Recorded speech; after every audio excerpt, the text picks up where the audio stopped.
back, everybody, to the After Hours podcast. Scoots is going to be out for the week. He's kind of swamped with a bunch of work and stuff, so we brought on Comp. This is going to be a very Rocket League heavy episode, so we thought we'd bring you on as a special guest. So let's get right into it. Welcome, Comp. Like, for people who don't know, who are you? Well, thanks for having me. Well, I'm Comp. I've been playing Rocket League since 2015. I'm currently a content creator for Parabellum.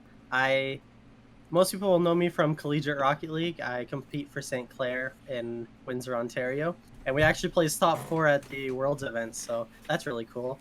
But yeah, I'm big into Rocket League. Just came back from the World Championship actually, so that's gonna be sick to talk about later. And I am also kind of leaning on to coaching a bit. I do a little bit of coaching on the side, as well as contenting, playing. So I do a little bit of everything. Well, I guess one quick question I have, how is the Commonwealth Games? Explain how that went. Explain what it is, what you did. So the Commonwealth Games is basically the Royal Family Olympics. So any country that was part of the Royal Family got to compete. So Canada is part of that. So we actually got to go compete. It was me, Jay, and Spoots. We got to compete as Team Canada. It was a really cool experience overall, like being able to go to Europe for free and seeing everything. Like, I've never been across the ocean before, so it was really cool seeing all the, like, it's so old there. Like, I don't know what to do. Like, I was missing North America, not gonna lie. But I think it could, like, there is some things that could have happened and be ran better there. Like, the way they seeded it, they put the top 3 teams in one group. So unfortunately, that didn't get us out of groups, and we did not get to play on the insane stage that was there. But yeah, Wales ended up taking England 3-0 in the grand finals, and we were 3-1 against, like, we lost 3-1 against Wales. So, I mean, it was super sick, and I would love to do it for the next one. How often do they hold that? Is it like the Olympics every 4 years, or? Yeah, every 4 years. So Gotcha. It's going to be in 2026 in Australia, actually. So Comp's going to be coming in on a walker in 2026. Onto the stage? Yeah, just walking out there. So, I mean, kind of just before we get into the Worlds event, I mean, Jake, any PB updates you've heard of? I know it's been like 2 weeks since we did an episode. I've been on vacation the past 2 weeks. Yeah, I mean, I know we're gearing up for stage 3 for R6. All right, so I just wanted to give a quick shout out before we started to, I know this was like a week or so ago, but Eric Hogg winning his Pro-Am event, his endurance event. Saw that live. That was pretty sick. Man drives the shit out of those cars. Any car that he gets into, drives the shit out of. So, and then the other thing, I believe this was last week, just before we left out for RLCS. The Parabellum Women's R6 team got out of their group and then came 3rd, 4th in Stage 5 of the Circuito Femenino. So beating some teams, beating some pretty good teams. I believe they beat Ints Academy, and I don't believe they were able to beat Black Dragons. I forget all who they played, but they played against some pretty good teams. So to be able to make it out of their group was pretty sick. And then I believe they fell against 4 Dreams, who ended up going. They're going to be going to the finals and stuff. So that's pretty sick. So let's go ahead and get into the podcast. Like, it's going to be a pretty heavy Rocket League episode. It's all Rocket League. That's all it is. That's why you're here, Comp. That's why you're here, Jake. Well, yeah. I'm here every episode. Yeah, but you don't really show up. I was going to say. Fuck me, I guess. All right. Okay, so kind of break down the event. Comp, first LAN. What'd you think? First RLCS Worlds you've ever been to. What'd you think? Bro, it was actually insane. It lived up to the hype. To be honest, I wish there was more best of 7s. I don't care which team won. I was praying for those best of 7s. But overall, the way the LAN was ran, both venues that I went to, the group stage compared to the main event one, was incredible. Psyonix and Epic Games did a really good job putting this together. It's kind of upsetting that G2 did not win, but it's RLCS, so we got to come together and be proud of where we've made it. So Yeah. Jake, I know you watched the event almost all weekend. What'd you think stream wise? Like, did you think that was a pretty good event? Yeah, Lived I up mean, they were lived up to the doing hype. numbers. Yeah, they were doing numbers. I like the way that they had the stream set up so that it looked like a traditional sporting event. Like, obviously, I can't speak for what was on like the big screen at all times in between games, but like, they were running ads like it was a legitimate like timeout or something like that. The way that they had those like old sports, like I think it was Comp's dad that replied to me on Twitter after I tweeted, I love how they're doing these like old sports centered style commercials. I thought that was really cool. They finished the Rizzo trilogy videos of his retirement, and then obviously the games were all great. I was really pushing for Furia. I love the storyline that they had. Yeah, I mean, just even being a viewer remotely, it was a super fun event to watch. I think that was. I think I liked this season so much better than RLCSX because all the games had meaning. Obviously it's different because one was in the middle of a lockdown and one was able to have fans. But even like the Sweden major where you couldn't have any fans, like every single match on streams meant everything. So I think RLCSX kind of got caught into the cycle of, oh, these games aren't going to mean much. Yeah, you're playing for points, but you're kind of just playing for your region. It was just one big league play event all year. But being able to see the event for this would be my second RLCS Worlds, and the first one was in Washington, D.C., and the venue was a little bit bigger than where you were at, Comp, for group stage. So to kind of see it come from there for Worlds to Dickey's Arena, selling it out, that place was loud. That place was amazing. Kind of wish the crowd got a little bit more into it, but that's just kind of like the North American. We're gonna watch the game. We don't spend the whole time, screaming, chanting. I like EU crowds, but I think that's the North American culture thing of we're gonna watch the match and cheer when something happens. But overall, I thought it was a really fun event. I don't think they anticipated how many people were gonna be walking, how many booths. That was one thing that you probably didn't see, Jake, but a lot of the booths kind of stopped up traffic a little bit.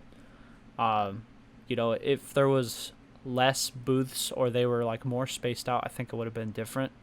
But there was a lot of stopping because everyone had a booth and everyone had something to stop people for. And then after NRG lost, it stopped the whole fucking arena Sunday. It was terrible. Like literally the whole arena. You could only go around the inner bowl when NRG was doing their meet and greet. So, but yeah, overall it was fun. I mean, minus Moist Furia, because we already know that's going to be the best match overlooking the event. What was your guys' favorite match from wild card, group stage, main event? What was your favorite match? Main event. I'll let you go first, and then I'm trying to think here because there's so many incredible matches, right? all right. Well, then I can take over while you think. Okay. Furia versus the Club, the South American showdown for top 8. That was good. Yeah, that one went to a game 7. I mean, I was telling people before the event, the Club was a team that you need to watch. Like, they only made it in because Furia did so well at the Spring Major. But, I mean, they're a disgusting team. And to be going up against another South American team to make history, being the first SAM team to make top 8 at an event, there's a lot at stake, but they're all homies. Like, they're all going to support each other no matter what happened in that game. And for it to be a game 7 and have that much, like, electricity and hype around it, it was super cool to watch. Big fan of that. Well, running into a couple of the players, a lot of people were saying Lost is the underrated player at the event. Very mechanical, very smart. I think the Club's going to be a really good team next year. I think they're going to give Furia a run for their money. 100%, yeah. I think my best matchup, other than Moist Furia, because nothing's gonna top that. Yeah. It was the best match of the year, honestly. But I would say FaZe versus V1. As much as I wanted V1 to win, that going to game 7 and like how intense it was, being a 1-goal game and everything, Yep. was crazy. Like I personally, I watched it from home because we kind of went to the later matches because we all like kind of partied the night before and everything. But seeing that like on TV and seeing how close it was, you could even hear the crowd through like the TV, the mics and everything. It was insane. Again, I wish V1 would have took it, but it was still an incredible series overall. I can't believe you guys missed that match, but I understand. I just was like, I have some funny stories about that night, and then that morning, interesting conversation with the Lyft driver while we were on our way to that event. But no, I think probably one of my favorites was probably the Space Station V1 match. The fact that V1 took that was kind of crazy, considering that I didn't get a chance to watch the wild, but V1 beat them in wildcard, didn't they? Or I think so. Yeah, V1. Yeah. I think V1 for V1 beat, and then it was interesting to see Reddle's dad kind of hop around all over, like he's the biggest hype man of his child. I think by all the parents that had their kids there at the event, he was the biggest hype man by far. And then I can't imagine the rush of being a 15-year-old prodigy and having 14,000 people scream your name. I know at 15 I wouldn't be able to handle that. I would have the biggest head in the arena and wouldn't be able to walk out. But I mean, Daniel held his cool and played pretty solid. And it was also, it sucks they lost, but I like seeing V1 kind of come in. They're a good team, but they technically kind of came in out of nowhere because a lot of times they get shut out, especially towards the beginning of the year. They kind of got shut out of the conversation. I think it was Arsenal that tweeted this. It was after they lost, and they were like, he said, and to think that Beast Mode was about to retire from Rocket League before signing with V1, because he was contemplating leaving Rocket League.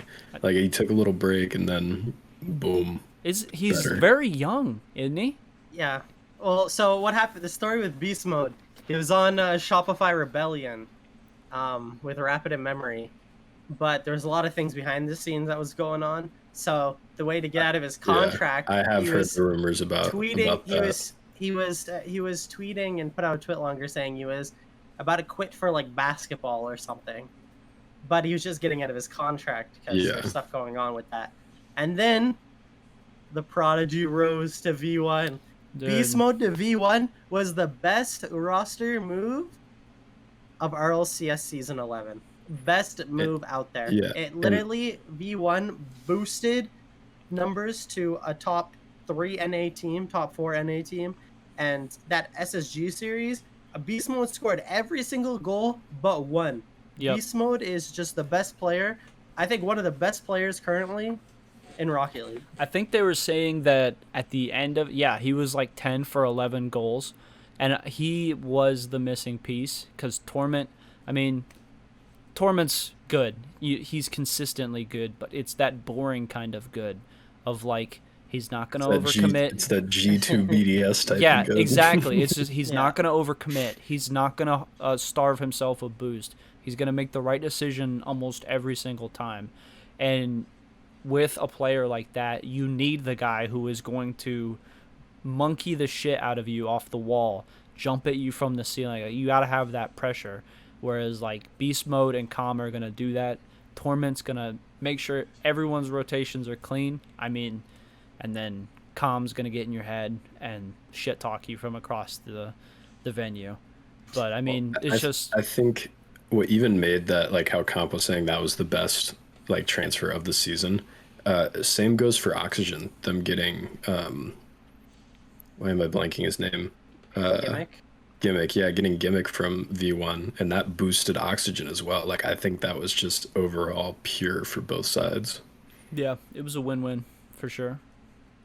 Yeah, but V1 definitely won it more. Yeah. Well, they were already the better team. Yeah. That was just adding an extra. Yeah.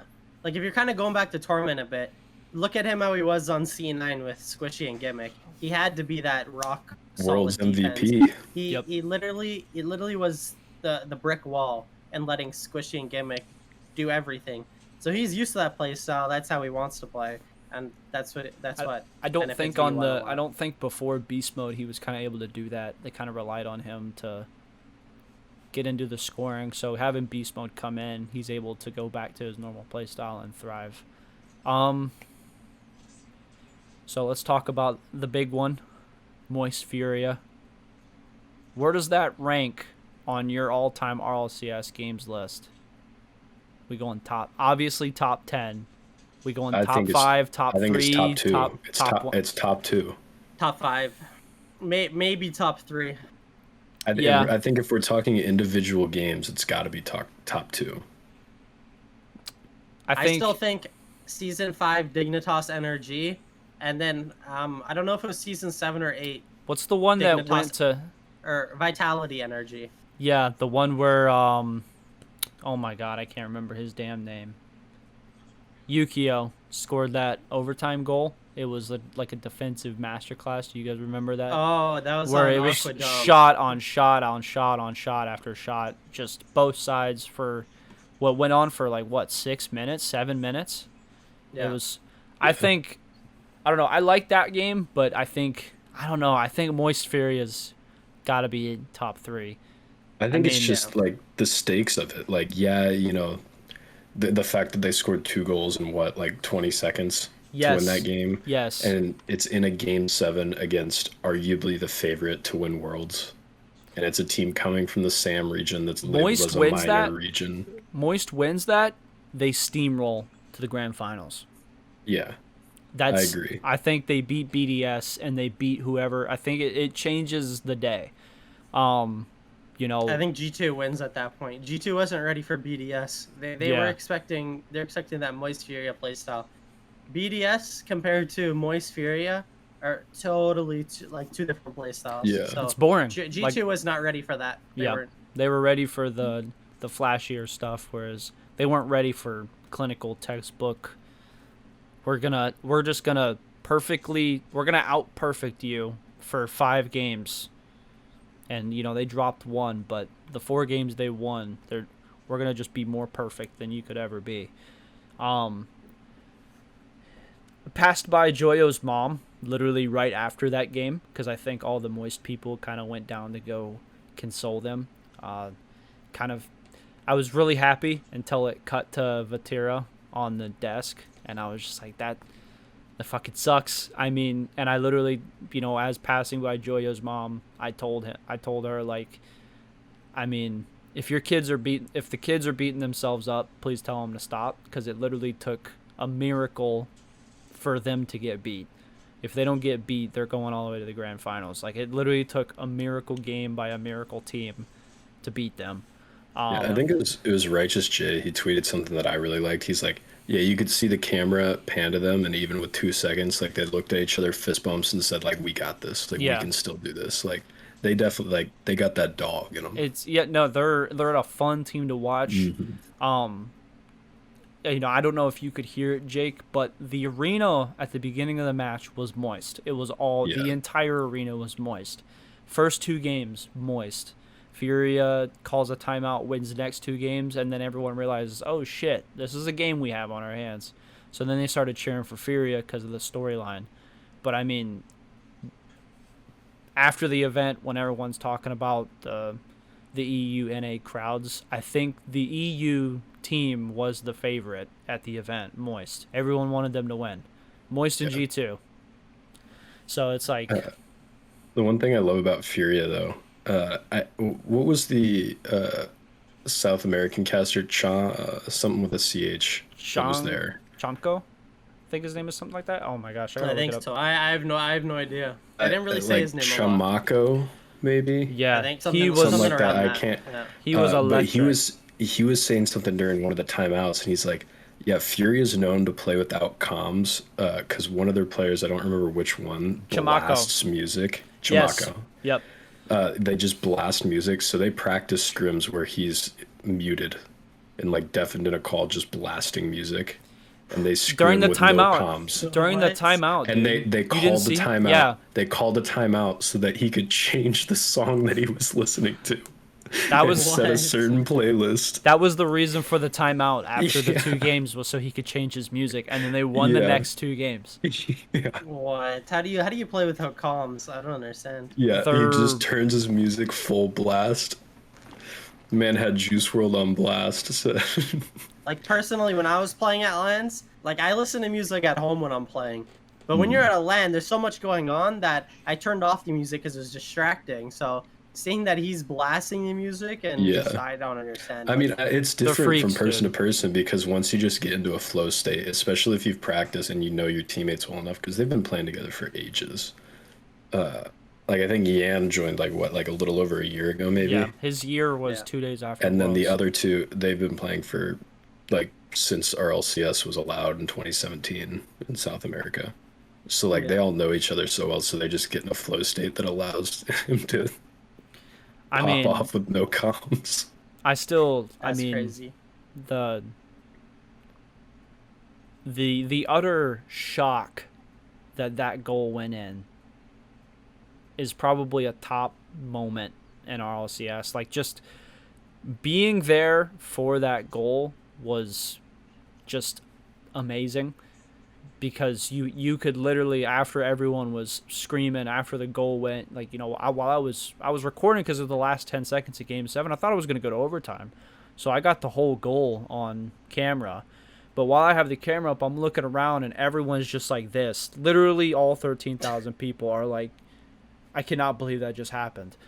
And, you know, like what, I think that was what, that was, you said it, Jake, of, you know, moist look at each other and fist bump. There's 2 seconds left. You're probably not going to score this, but Yeah. to have the mental fortitude to look at each other and be like, there's a chance.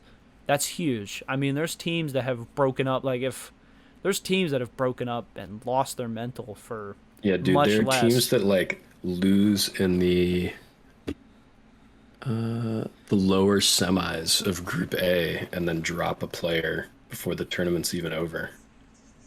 Completely different mentals.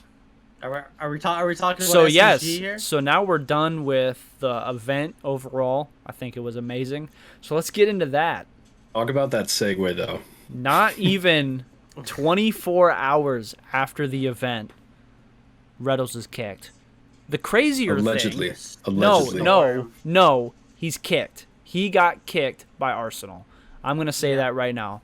Something happened between Arsenal and Reddles because the Reddit internet sleuths have realized that he is still following everybody from Space Station except for Arsenal. Well, look at He this. thanked So- everybody except Arsenal. So it's between well, those look two. at this. Yeah, so when he made his tweet about restricted FA, I think Chrome commented, and he responded, like, thank you, coach, and all that. Like, he was nice to him.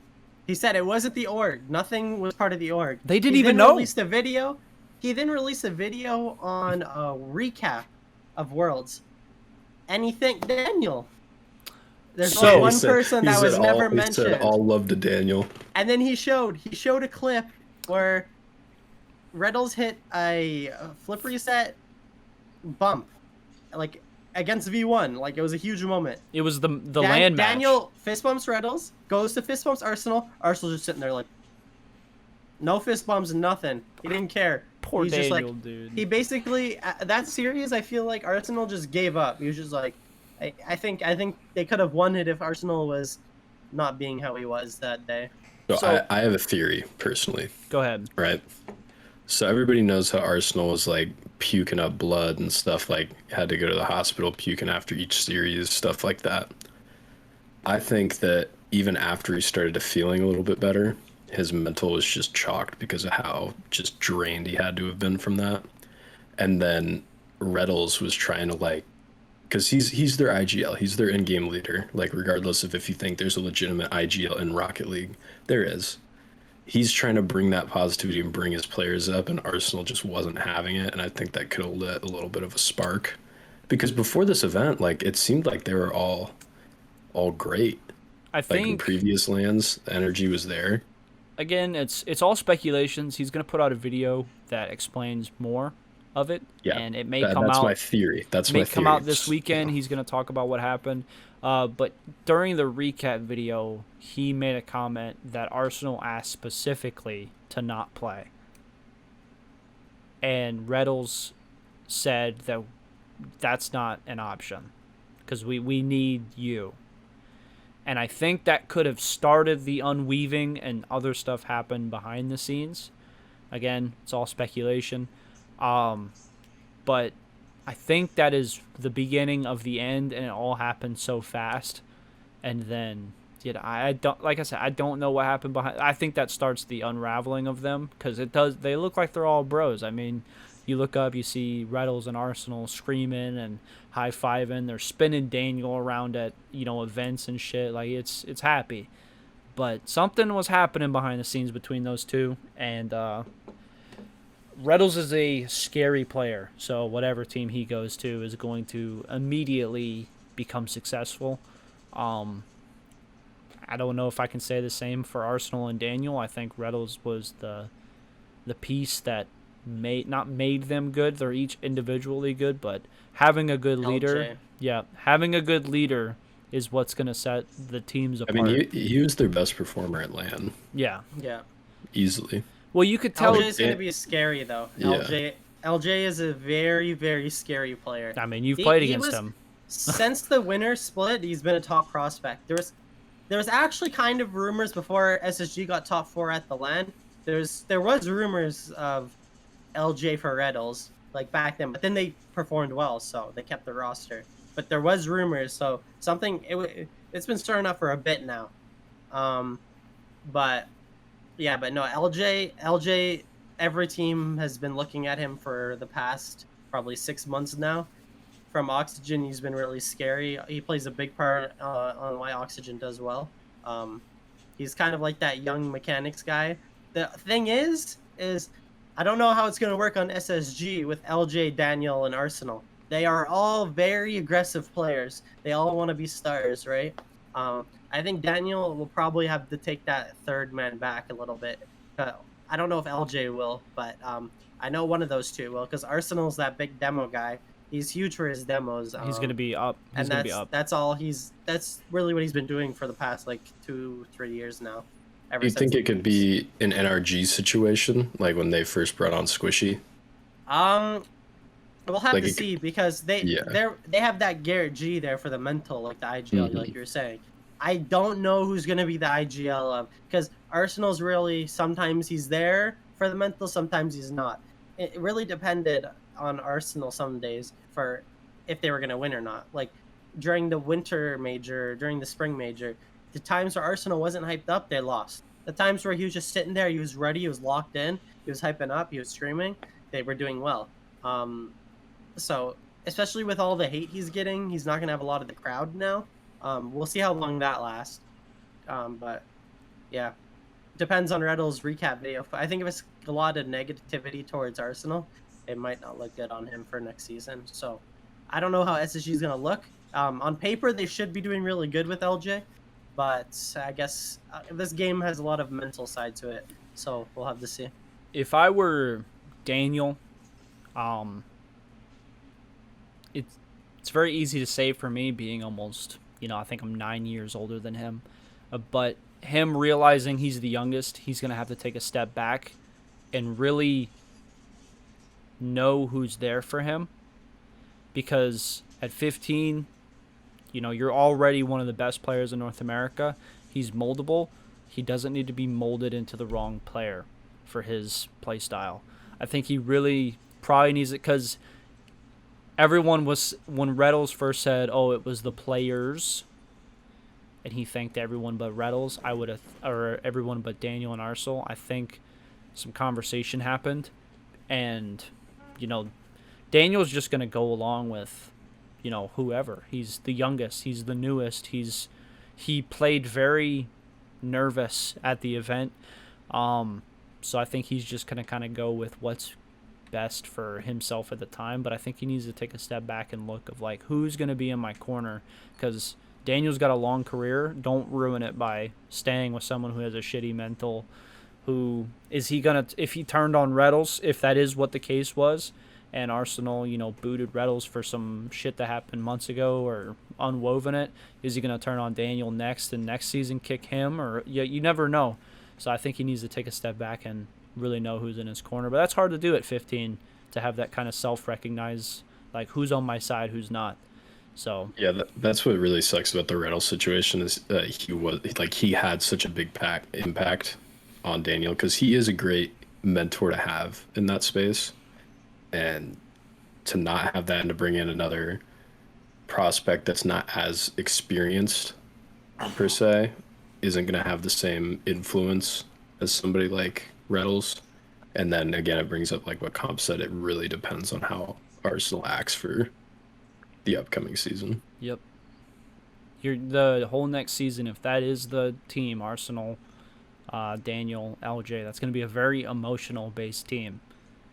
They're going to have days where, they could absolutely shit the bed the first regional, and they'll be shit the entire split, But the other funny thing is that Reddles is still on a contract until 2023.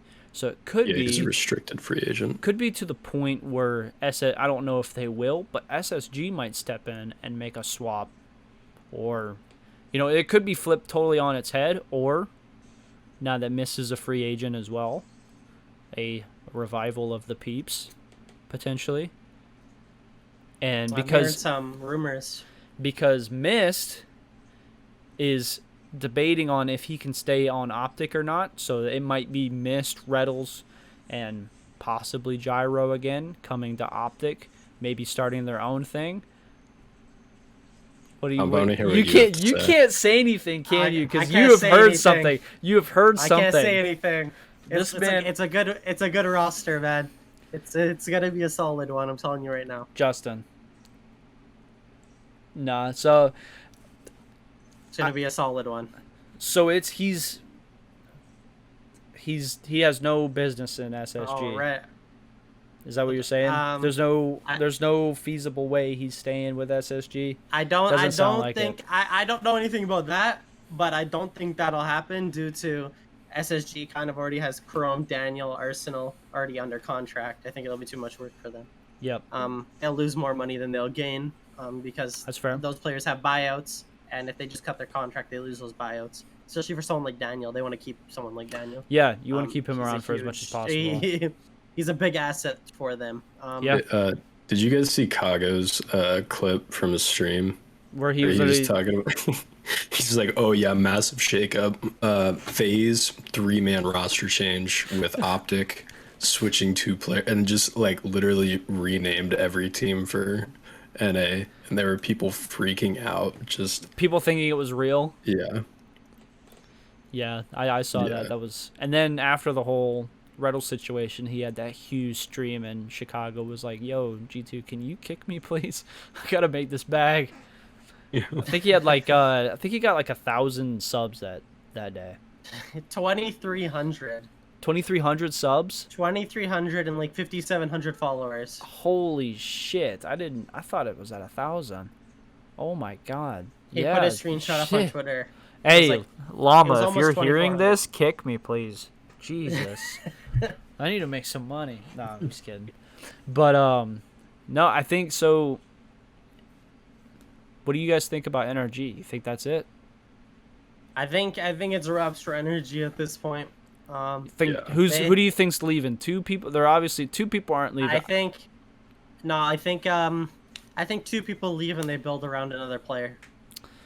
Garrett's obviously staying, because who knows? I would think so, because a of lot his of people girlfriend. would. Because of his girlfriend. But yeah. Regardless, even if Squishy were to stay, I think Justin's leaving. His mental looked depleted the entire event. Yeah.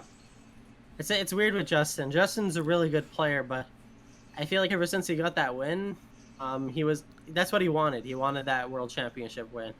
So it was kind of in Season X, he was like really complaining about how there was no lands, and there was lack of motivation for him due to no lands. But there was lands this year, and there seemed to be another lack of motivation. So I don't know if it's lands or he's just tired out from the game. I think if he does end up taking a break, it will be for a split or two, and he'll come back, and because he'll get that drive again. Because once you get that feeling doesn't go for a while. And he's still I think he just turned 20 years old. Mm-hmm. Still got a couple. So he's good still years got left. time. He's still got time. So I would say like it's until you hit like 23, 24 is when like your He's career for 20? Rocket League Mm-hmm. kind of. God, it doesn't even just feel turned like 20. he's You been gotta on the think- scene that long. Like he has been, but like it just doesn't seem like that. Yeah. Dude, season. Like It's crazy. it seems like he was just like the fresh rookie that's, arguably player of the season back in what was it, like season 5? You gotta think like basically Yeah, 2 season years. Basically 2 years of life got deleted in a way. Yeah. Because I even mentioned it the other day to my girlfriend that, oh yeah, Justin and Garrett are them, or they're like 18, and then I looked them up and they're 20, and I was like, well, when the fuck did this happen? Yeah. I could have swore Garrett had just turned 18, like maybe 6-7 Yeah, months ago. I was like, I'm looking at this and I'm like, I thought I was way older than these guys. Like, I'm 21 right now. I thought they were still like 17, 18. And then I'm like, wait, they're like a year behind me or the same age? I'm like, what the? What are you talking Like, about, comp? You're like It's not even 17. possible. yeah, dude, you're like 17. You're 17 and 5'10". 5, But bro. Yeah, no man. Way. And I can't wait to meet comp IRL so I can dunk on him. but I'm yeah. gonna tower you, bro. So Meet me in the post. some roster switch ups. Anything EU? I mean, I know that was all NA focused. Any EU ARG. switches? Endpoint dropped their roster. Archie's restricted FA. No, I think he's just an FA. I don't know if he's restricted or FA. He was on loan with Endpoint, right? I He know. was I still saw under saw today. center. Shawset. Looking Yeah. for team. Shawset. Shawset. Mark is by the- 8, probably teaming with CRR and Dorito, I think I saw. Yeah, what's the ARG, I think that might be- AGR? ARG. ARG was the team that Mark by 8, Clayx, and Monkey Moon was on in Rival Series before they got picked up by BDS. And then Clayx got kicked for extra, and that's when they made RLCS. What was another one? I saw Violent Panda had a team. He's with Compact, and I don't know their third. I Compact. I've played with him in Sixpence. He's a pretty good player, so good on him. I think it's gonna stay somewhat. I don't think it's gonna be as crazy as the NA switch up. There's gonna be a lot of stacked like bubble teams in Europe. Yeah. A lot of these like teams are trying to copy like Moist and all that, so they're trying to build as many mechanical rosters as possible. The bubble scene over in EU has always been incredible, like so close. I think it's But good though, because Yeah, it is. I mean, Yeah. like we've said before. I mean, like I get why BDS is good, but it's boring. It's boring to watch them. It really is. I amazing players, but to showing someone, you get to hear the crowd of all the crazy mechanics and whatever. Yeah, that's cool, but I think it's like an art style almost, because I'm a big soccer football fan, whichever you call it, depending where you're watching from. As somebody who's played it their entire life and watched it their whole life, I think that teams that like do these incredible like passing systems, tiki-taka style, that Barcelona revolutionized, it's the basics that break down teams so well and score, and I can appreciate that as somebody who played in the midfield that, passing was my thing. Like, it's beautiful to watch. Like, it's like poetry in motion for me.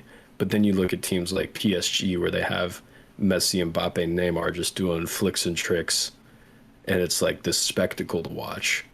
So it's different forms of art, but in a game like Rocket League, like, I want to see the flicks and tricks. Yeah, I can respect it. Like, to be able to Yeah. if I were to go it's to the a reason player, we're the best. yeah, Like, if I want to go to a player and be like, hey, you want to get better and you need to watch teams, watch how BDS play.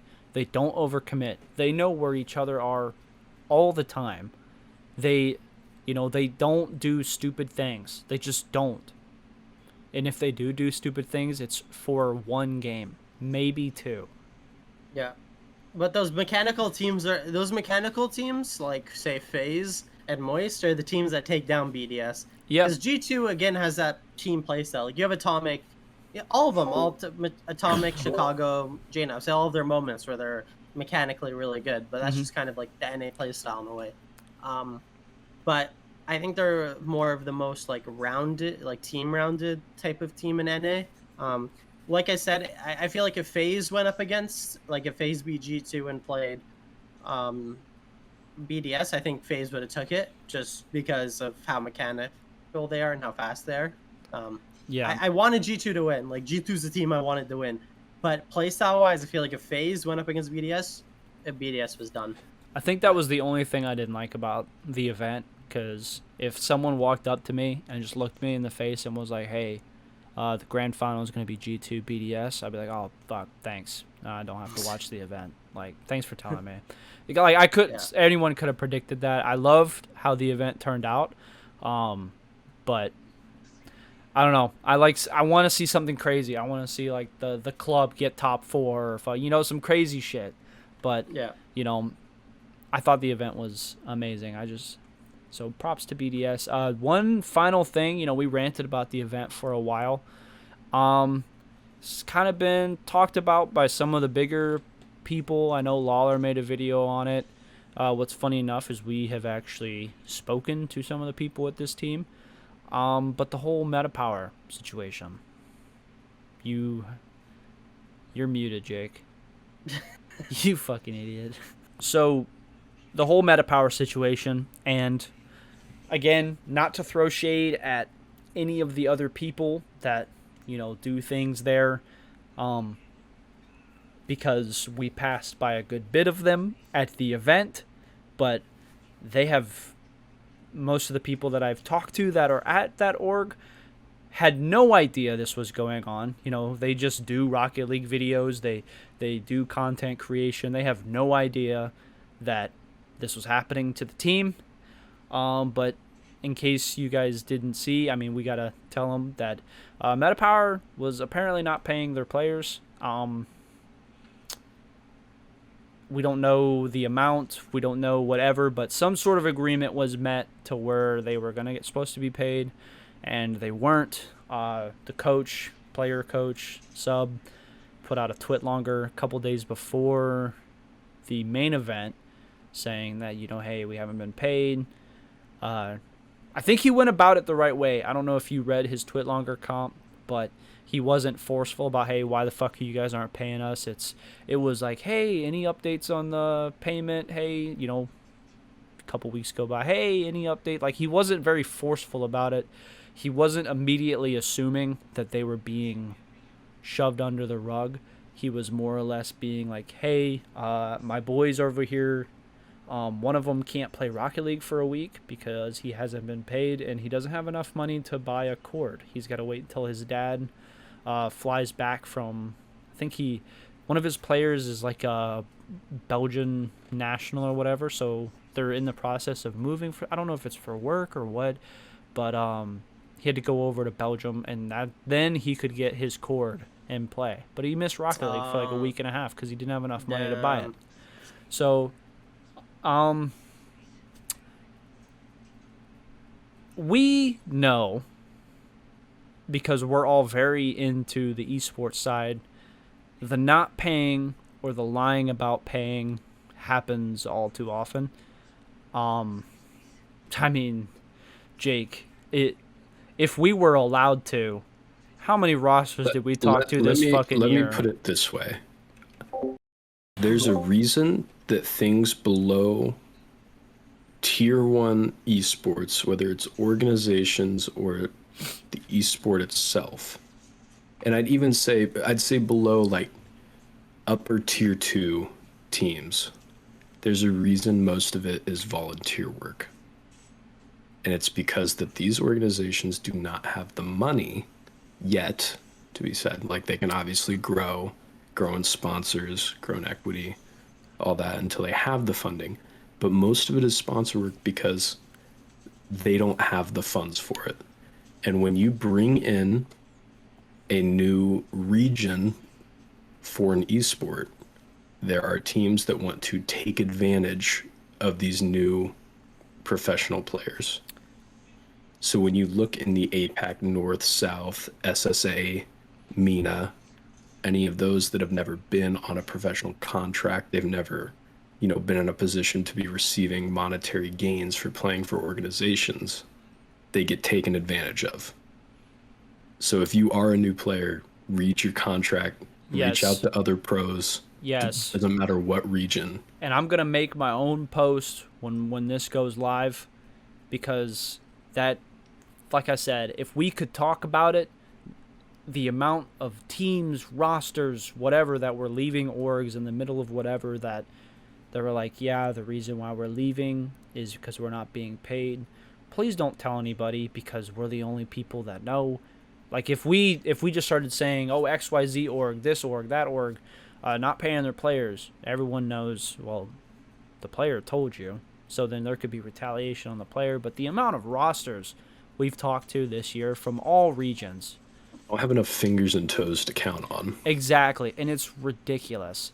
I mean, And it's I just, can't blame these players because they didn't know any better at the time. no, it's an opportunity. It's Yeah. it's a new region. You're about to play in front of thousands of people for the chance to Yeah. play in front of hundreds of thousands of people.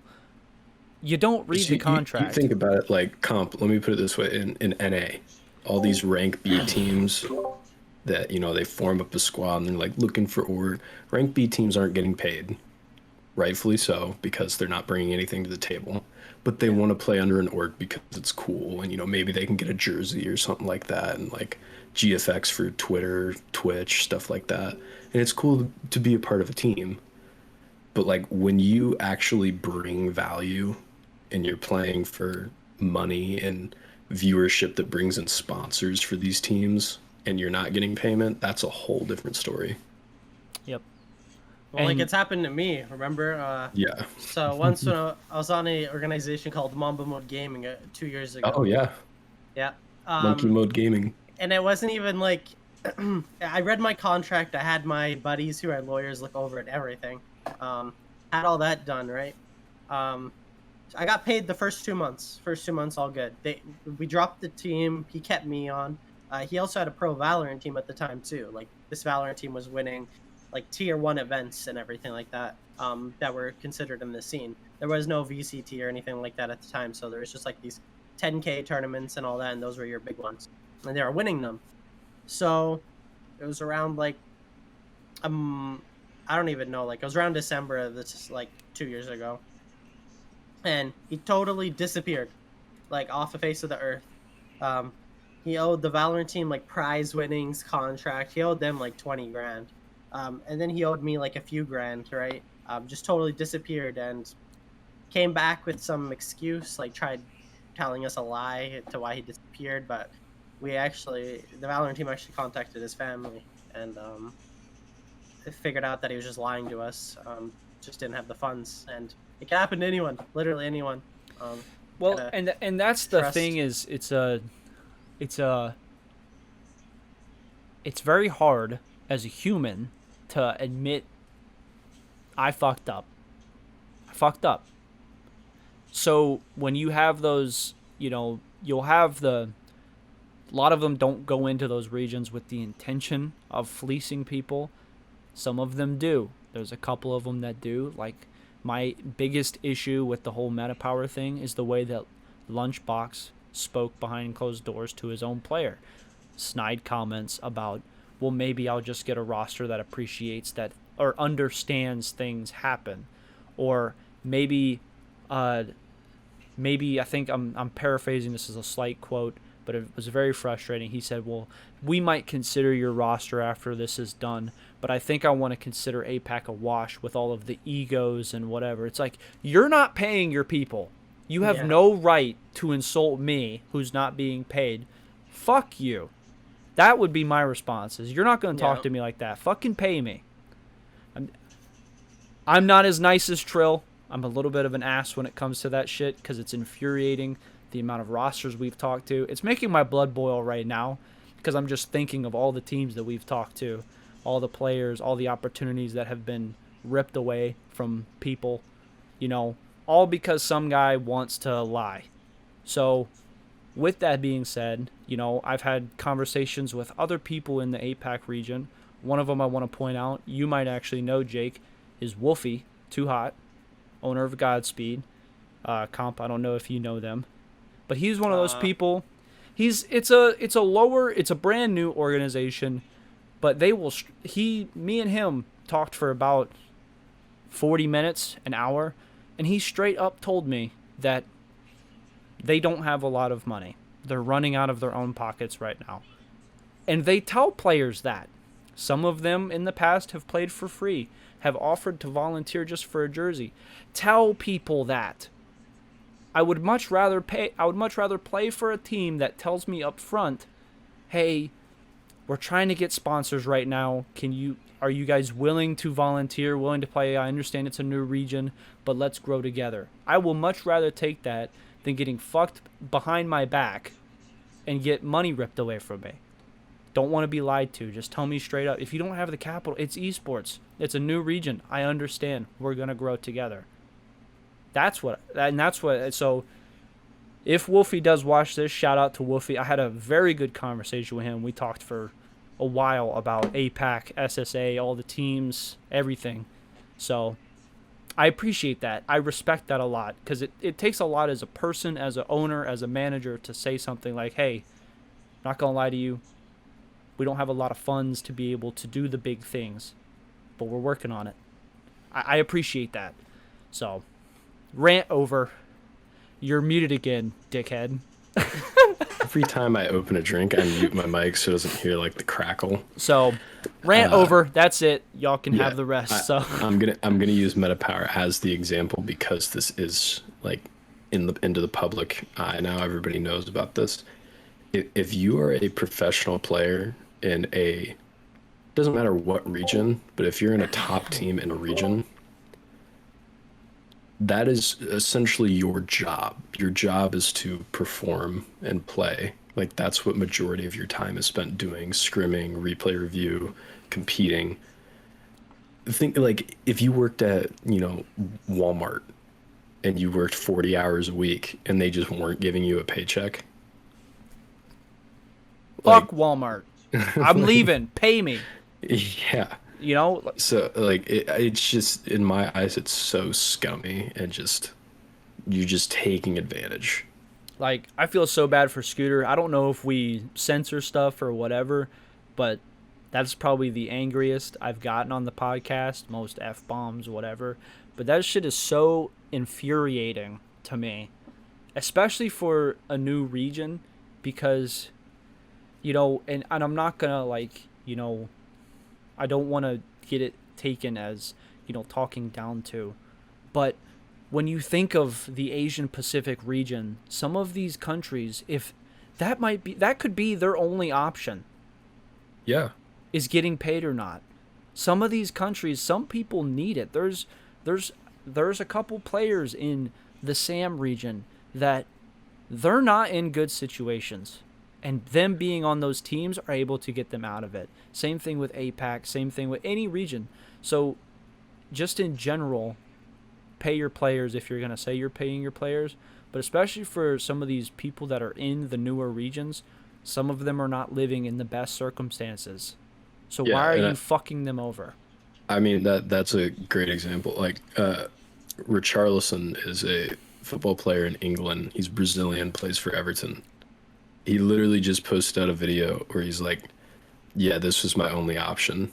Like, I was awful at school. I literally failed an art class that my uncle was the teacher for. Like, my family was dirt poor. Like, I would have been out on the streets." Like, it's the same situation for some of these players, and they're just being screwed over and over, time and time again. And that's what's so frustrating about Lunchbox talking to Trill the way he did. Like, yes, Trill is an American player. He plays CRL. He's well known, but why are you? Oh, maybe I'll get a roster that understands things happen. We don't know. I don't want to talk about someone's situation, but hey, if he doesn't have enough money to buy the cord for a controller, why are you fleecing these people? Because MetaPower, if from my understanding, is based somewhere in America. So we sit here in places where, It's $6-7 to get a fucking controller cord. But some people, that's the difference of that $6 could be huge. So why do we sit here and fuck people over in new regions and then want to be snide and assholes about it? You know? Yeah. If you see me smiling, someone's sending me something on Discord, so it's not about. No, the you're situation. good. No, like that gets gonna me say, amped up, dude. I'm laughing. I was talking about something pretty serious, and you were just over there smirking. And I was Dude. like, No, that You shit good? gets me fired up, dude. It pisses me the off. reason why I was smiling is because I'm streaming soon, so someone in my Discord just saying things, so I was just laughing on that. Like, Well- no, the whole situation is I don't want to swear, is horrible. Like, you look at it as from a player's perspective, people want to make this a dream. Like, if you're giving them this opportunity to make them believe it's a dream, and especially in a new region, like where no one knows what the pro scene is, there's no set salaries or anything like that. So if you're offering money to these players and you're sitting here not paying them, what are they going to think about how the professional scene is? What are they going to think about their next team? What about the trust issues they're going to build? It's just, there's so much that goes into it, right? Especially Yep. for new players that are not familiarized with the scene at all, because it's, again, new regions. Yep. And you but it's just understand stupid. it Like, because you were a stop player. stop destroying players. Like, you're not only it's really gonna affect their career down the road. Like, if you're not getting paid for months on end but you're performing well, you're gonna have an org now, you're gonna get on another org, or you're not gonna want to get on another org due to that, because you trusted these people before. But how are you supposed to trust someone totally new? Even if they're a really good org, you still have these trust issues built. Not only that, it's going to affect how you play, because it's always going to be in the back of your mind that, okay, I might not get paid. Why am I even going to play good? Why am I going to bring this org, this amazing attention in this new region? And we're giving them free views on a stream when we play in RLCS. What if they don't pay us? Why should we bring them positive impact if we're not going to get, if we're going to get screwed over at the end of the day? There's a lot that goes into it, and it's just, this game, any esport, is just all mental, and it just screws with the mental of the players heavily, and it's incredible. When their only job Yeah. is to play Rocket League, not worried about if they're going to get paid. Some places, if that's going to mean the difference of rent, food, being able to help their family, their job's to play, and they should be compensated for it. Jake's probably going to back me up on this. That's why I want APAC. I want a team in the APAC region, because we have heard so much shit about players getting fucked over. So I want Parabellum to go in as a force, as the org that they know how to treat their players. They don't give them a team, they give them a home. They give them that stability, that base, that we're not just going to get you to the top team in APAC. We're going to find the foundation so that way you can beat the teams in EU, you can beat the teams in SAM. We're going to do whatever we can to help you. I'm not trying to give people a team, I'm trying to give them a home. That's what I want. And I'm sure Jake can back me up on that, because the whole org shit that's going on in the new regions just pisses me off. So yeah, I mean, that's one of the greatest things that I feel very proud for when I meet with teams and they say, and I'm using comp here as what people say. They say, yeah, we've heard only great things about it. And it's not just we're more known for our Rainbow Six, but we've been in Rocket League in the past, and they're like, yeah, we've only heard great things. From our women's team, they spoke very highly about us. Comp spoken very highly about us to other people. And even that's teams where we I couldn't, feel, even that's teams we couldn't where work I our deal feel with. proud, for us, is that we've set that standard that we want the best for our players. We want them to thrive. It's a symbiotic relationship with players in an org. So, well, That's why I'm back. yeah, That's why why I'm we back brought him under back. Parabellum. Yeah, we got so many compliments about comp. We just we had to get him back here. I'm super happy you're with us. You're. Part I don't three. want to keep you from streaming, so we're gonna cut it. Yeah, I was tired of playing Rocket League with Noobsie all the time, so we had Gotta to get bring someone someone back. else in. Yeah, we all gotta do something together. You, me, or Us Jake. three and Also, Uppy. Jake, I was Comp, playing- Upton. I was playing with Upton today. He was streaming and he was doing tourneys, so We did we got to get in and do something. I think we got some fun content, but that was my rant. That whole meta power thing went a little over, or a little long, but makes my blood boil, gets me amped up. So I'm gonna go on Rocket League and lose 60 MMR and then go to bed angry. So, but so that was it. That was it for the podcast. Thank you so much for joining in, Comp. I'd like to thank our sponsors, Shakepay. Thank our sponsors, Compete, Raven, Zowie as our partners. I mean, we got Loot Bet. Just thank you all for the support, being able to get us to do what we need to do.